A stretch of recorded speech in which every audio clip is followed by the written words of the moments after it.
What's going on, Cougar fans? Peter Borkowski here on the Cougar Sports Network, bringing you this edition of Coaches Weekly. And once again, I'm joined by head coach of CUC men's volleyball, Coach Manos. Welcome back to the show. Excited to talk to you today. Yeah, thanks for having me again. Well, Coach, you guys played in one game since last time we talked, and unfortunately dropped that one 3-0 at Augustana College.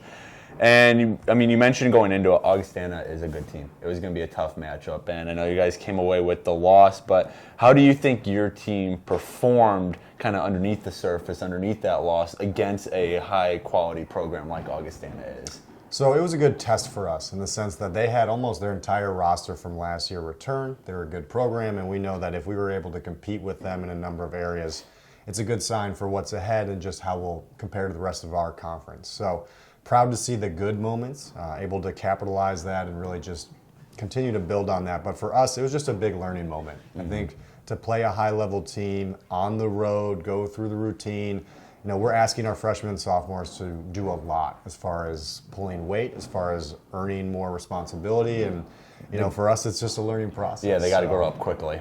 Exactly. Right. So it being, again, our first true away game, I think it was just a positive in terms of the outlook, right? We talked a lot after the game. We had a lot of guys who, instead of just taking it as another game and moving on, we're watching more film, we're doing extra reps in the gym, like they're going about it the right way. Learning from it. I'm encouraged by just their dynamic as a group of just recognizing what needs to be adjusted and moving forward. Right. And I know one of the stats from that game that didn't appear so great on paper was the hitting percentage was pretty low from your team, below that 100 mark. And that's something you kind of touched on that led to success in the Maranatha Baptist doubleheader on opening day. Yeah. So what's the key to getting that hitting percentage back up? Is there, what can you see your team doing that, hey, this is going to be a good hitting day, and what maybe didn't go so well in that Augustana game that led it to be not such a great hitting day?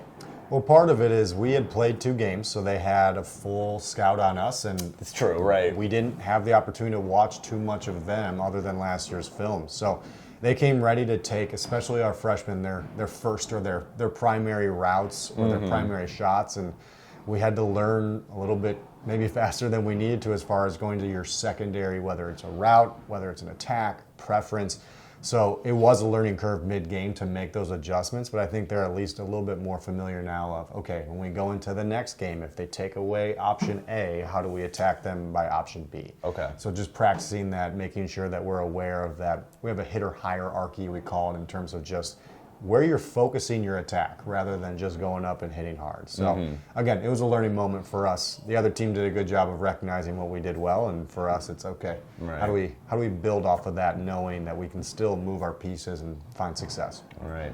And one player I want to focus on from that game was David Vales, who tied for the team lead in kills with 6. Him and Marcin Hoffman both had 6. And Vales, not only is he the only senior in this team, he's the only upperclassman on this team. He's been at CUC for a while now, and can you just talk about the importance of him, not only as an offensive presence, being able to go out, get those kills, do a little bit of everything, but just as a leadership presence. Again, as the only player who's not a sophomore or freshman, I'm sure that he is, kind of seen at least grade-wise as the leader of the locker room right now.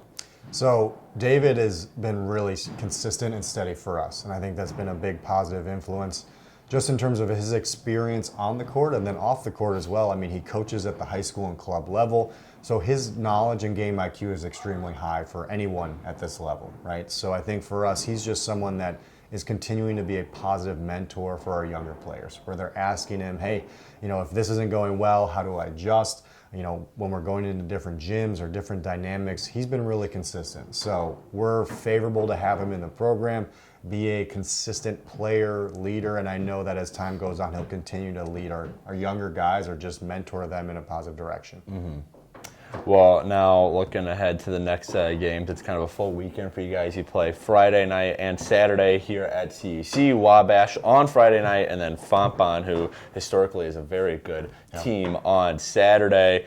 What are you wanting to see this weekend as kind of a bounce back almost from that Augustana loss? I know it would be over a week since you played Augustana, but what's going to signify, all right, like you said, that Augustana loss, what's going to show you that your team was indeed learning from that Augustana loss? Like you said, they were watching film, they're doing whatever they needed to do. What's going to be a sign of improvement this weekend against Wabash and Fontbonne? So since last week, obviously our focus has just been improving our side of the net so far. So we want to see that consistency, we want to see that movement, that communication, the things internally just continue to move forwards. And I think from the flip side, now that we have more film, we have more scouting capabilities, being able to dive into that scout dynamic here over the next couple of days of we need to pick on their weaknesses. We need to make sure we limit their strengths where the last two matchups we've had, we just didn't have a lot of film or opportunity to do that unless it was mid-game. So having more preparation is going to be key now from now till really the end of the week as far as our shift and focus. So again, starting with our side of the net, I think we've done a good job with some little things. And then these next 2 days, being able to pick some really important aspects of the matchup and just run it. Right.